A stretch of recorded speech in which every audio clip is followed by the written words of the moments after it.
یہ گن پوائنٹ کے اوپر تو مذاکرات نہیں ہو سکتے کہ آپ بار بار جو ہے اسلام آباد پہ حملہ کریں، ساتھ جو ہے کال دیں سول نافرمانی کی، اور اس کے بعد کے مذاکرات بھی ہونے ہیں۔ یہ سبحان اللہ کہیں گے، میں بھی سبحان اللہ کہہ دوں گا۔ یہ کوئی اور کو منفی بات کریں گے تو اس کا منفی جواب ہی آئے گا۔ یہ چیزیں محبت سے اور پیار سے بڑھتی ہیں، دھمکیوں سے نہیں بڑھتی۔ کسی اور لہجے میں بات کرے گا، اس میں تلخی ہوگی تو پھر تلخی جو ہے وہ تلخی کوئی دعوت دیتی ہے۔ اگر ماحول کا کوئی انیشیٹو کرنا ہے تو پھر جو ہے الزام میں جو ہے سلیکٹیوٹی نہیں ہونی چاہیے۔ اگر آپ نے کسی بات کا اعتراف کرنا ہے تو اس میں کوئی مسلط نہیں ہونی چاہیے کہ اگر آپ چاہتے ہیں کہ ماضی کو جو ہے ایک دم جو ہے وہ ڈیلیٹ کر دیا جائے، اس کو ایکسپنج کر دیا جائے جس طرح آپ کی زبان میں، وہ نہیں ہو سکتا۔ It's not possible, we are humans. سول نافرمانی کی بندوق پی ٹی آئی نے تانی ہوئی ہے، مذاکرات گن پوائنٹ پر نہیں ہوتے۔ پہلی بار تحریک انصاف کی طرف سے ٹھنڈی ہوا کا جھونکا آیا ہے۔ مذاکرات شروع کرنے کے بعد قابل ستائش مگر ابھی تک کوئی باضابطہ آغاز نہیں ہوا۔ وزیر دفاع خواجہ آصف کا قومی اسمبلی میں اظہار خیال، کہا کہ معاملات افہام و تفہیم سے حل ہوتے ہیں، دھمکیوں سے نہیں۔ تلخ بات کریں گے تو جواب بھی سخت ہی ملے گا، نرم بات کریں گے تو جواب بھی نرم ہوگا۔ وزیر اعظم کے مشیر رانا ثناء اللہ نے کہا کہ پی ٹی آئی معاملات سلجھانے کی بجائے خراب کر رہی ہے۔ خواجہ آصف نے شیر افضل محمد کی بات کو ٹھنڈی ہوا کا جھونکا کہا۔ یہ کوئی معمولی بات نہیں، وہ اپنی بات میں مٹھاس لائیں تو جواب بھی مٹھاس کی صورت میں دیا جا سکتا ہے۔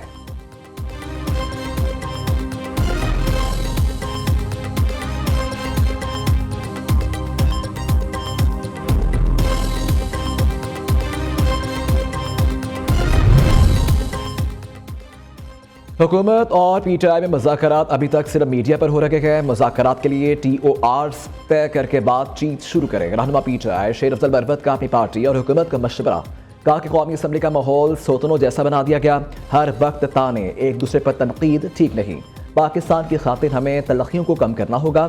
علی محمد خان بولے کہ پارلیمنٹ میں جمہوریت کا رونا رو رہا ہوں، سیاستدان کسی کو گولی نہیں مارتا، وہ جو بھی احتجاج کے لیے آیا سب سے بات چیت کی۔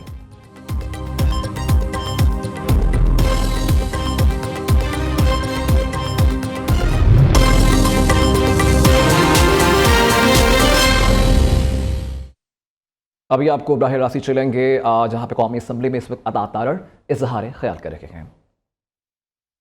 ان کا پالا کبھی ایسے لوگوں سے نہیں پڑا تھا جنہوں نے اس ملک کی پوری سیاسی روایات کو الٹ کے رکھ دیا۔ اور گولیوں کی بات کرتے ہیں، آپ نے ساہیوال کے ان بچوں سے جا کے تعزیت کی جن کے ماں باپ کو دن دہاڑے ان کی آنکھوں کے سامنے قتل کر دیا گیا۔ آپ گولیوں کی بات کرتے ہیں، ٹی ایل پی کے دھرنے کے اوپر، تحریک لبیک کے دھرنے کے اوپر جو گولیاں چلائیں اور انہوں نے جو لاشیں اٹھائیں، آپ نے آج تک معذرت کی، تعزیت کی۔ آپ کا مسئلہ یہ ہے کہ جب آپ اپنے سیاسی مفاد کو سوچتے ہیں تو آپ تعصب کی نظر سے ہیں، آپ کی میموری سلیکٹیو ہے۔ ملتان سے یہاں پہ بہت سارے ہمارے ممبرز بیٹھے، ان کو پتا ہوگا قاسم باغ کا جلسہ تھا اور وہاں پہ بھگدڑ مچ گئی، تحریک انصاف کے 8 سے 10 کارکن وہاں پہ فوت ہو گئے۔ لوگوں نے وہاں پہ دعائیاں دی کہ بانی چیئرمین پی ٹی آئی صاحب آپ تقریر کر رہے ہیں، لوگ مر گئے ہیں، کیا ان کے گھر جا کے تعزیت کی؟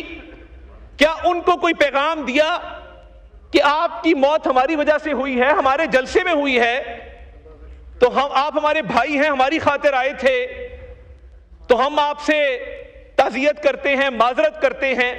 ساہیوال سے لے کے تحریک لبیک سے لے کے ملتان، ایسے ان گنت واقعات ہیں آپ کے دور کے جو میں شروع ہوں گا تو رات پڑ جائے گی، وہ واقعات ختم نہیں ہوں گے۔ مگر میں بول ہی رہا ہوں، میں بولوں گا تو بولو گے کہ بولتا ہے، تو میں حاضر ہوں۔ جہاں یہ ان گنت واقعات ہیں وہاں مجھے بتائیے، کیا اموات کا جھوٹا بیانیہ ہم نے بنایا ہے؟ بالکل۔ کیا سرکار نے بنایا ہے؟ کیا سوشل میڈیا کے اوپر، کیا ان کے اپنے رہنما، کیا علیمہ خان صاحبہ نے گوہر صاحب سے گلہ نہیں کیا کہ آپ نے 12 اموات کیوں کہیں؟ کوئی 1200 کہہ رہا ہے، کوئی 1600 کہہ رہا ہے، کوئی 1200 کہہ رہا ہے، کوئی 1600 کہہ رہا ہے۔ کوئی آرٹیفیشل انٹیلیجنس کے استعمال سے اسلام آباد کی پوری سڑک کو خون میں لت پت لال رنگ کا دکھا رہا ہے، وی لاگز ہو رہے ہیں۔ آپ اگر سچے تھے تو پھر یہ آپ کے مختلف رہنما مختلف اس کا ٹول کیوں دیتے رہے؟ کہ آپ 1200 سے شروع ہوں، 200 پہ آئے، کوئی 300 پہ آئے، کوئی 400 پہ آئے، یہ بیانیہ ہم نے کمزور کیا، یہ فگرز میں نے دیے؟ اتنی تو اخلاقی جرت رکھتے کہ اگر آپ اپنے آپ کو سچا سمجھتے تھے یا آپ کا بیانیہ سچ پر مبنی تھا تو پوری پارٹی ایک بات کرتی، یہ نہ ہوتا کہ بھانت بھانت کی بولیاں بولتے آپ کے مختلف لوگ۔ اور آج جو یہ بات کر رہے ہیں، تاریخی حوالے دے رہے ہیں، تو میں نے زندگی میں یہ جو ماؤں بہنوں بیٹیوں کو سیاست کی طور پہ، سیاسی انتقام کے طور پہ انتقام کا نشانہ بنانے کی روایت بھی بانی چیئرمین پی ٹی آئی نے رکھی، اس میں کوئی کسی کو شک نہیں ہے۔ یہ رانا ثناء اللہ خان بیٹھے ہیں، آپ پوچھیں کہ جب یہ جیل میں تھے انہوں نے کبھی نہ کوئی تقاضا کیا، نہ کوئی ڈیمانڈ رکھی، دوائی تک منع کی گئی تھی کہ دوائی نہیں پہنچانی ہے جیل کے اندر۔ مریم نواز شریف صاحبہ کو والد کے سامنے گرفتار کرنے کا مقصد کیا تھا؟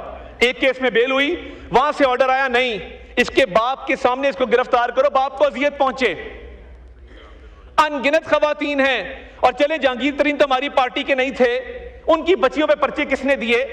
علیم خان صاحب تو ہماری پارٹی کے نہیں تھے، ان کی بیگم کو 1.5 گھنٹے ویٹنگ روم میں بٹھایا، وہ صرف ملنے آئی تھی درخواست کرنے کہ میرے خاوند کے حوالے سے کوئی نرمی برتی جائے۔